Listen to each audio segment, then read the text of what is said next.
I thank the Minister for that explanation, which is particularly helpful in relation to the distinction between individual contributors and the portfolio investment entities at the fund level, and that clarification is appreciated. Mr Chairman, I think Newton's law of holes applies to the Minister at the moment, which is when in one, stop digging. The Minister's previously justified the absence of a select committee process on the basis that a draft bill was consulted with the industry. Were that to be a precedent that was set, the entire generic tax policy process would be down the chute, as they say. Now, the Minister is also saying that because for all we know, a partial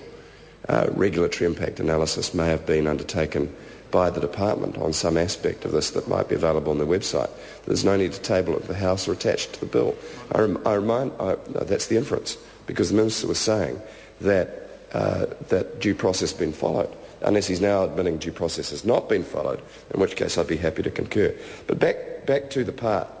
sir, and I want to just raise another issue of substance, which I'd be grateful for the Minister's advice and a response from his officials, since we haven't had the opportunity to ask this question in the Select Committee, and that's in relation to the notices of proposed adjustment in clauses 82 B, C and D, and the challenge provisions in 82E. And what is somewhat confusing is the scope of the adjustment process in respect of several other of the exception and modification processes that cross-refer back to Part 2. My personal favourite by nomenclature is a subclause 2BAD, 2BAD, which is appropriately named and appears on page 55 in relation to company definitions. And beyond that, sir, the grandparenting provisions,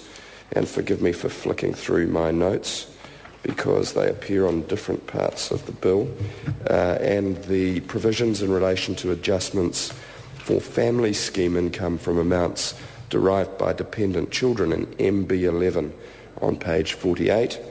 and family scheme income from non-residents foreign-sourced income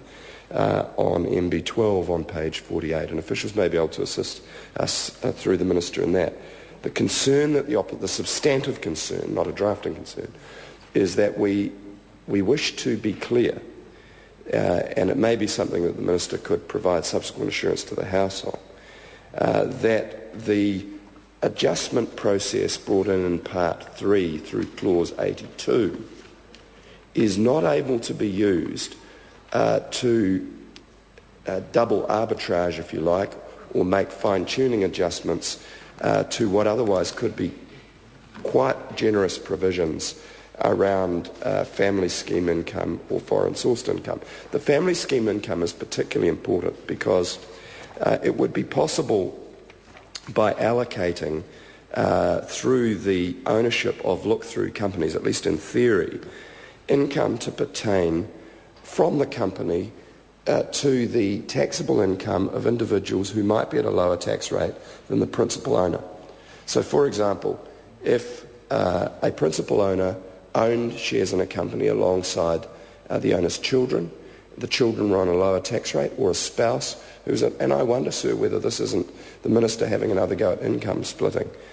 by another name. He wasn't able to get the National Party to agree to that, but I'd be really grateful for his guidance on, and he may not wish to give this guidance in light of that assertion, but whether there are any provisions inbuilt in the bill that prevent the sort of arbitrage where the ownership of the look-through company could be flexed to reflect the tax rates of the underlying shareholders, because we would not want the LTC regime to operate like an income splitting system. It would have been better, though we opposed it, for the income splitting bill which the Minister proposed to have been agreed transparently than to have it done, if indeed that is the case, and it may not be, by the back door in relation to this. It is incumbent on me, finally, in respect of MB12, to say that the whole interface between the domestic savings regime and the foreign tax regime, the international tax regime, is devilishly complicated. And I confess to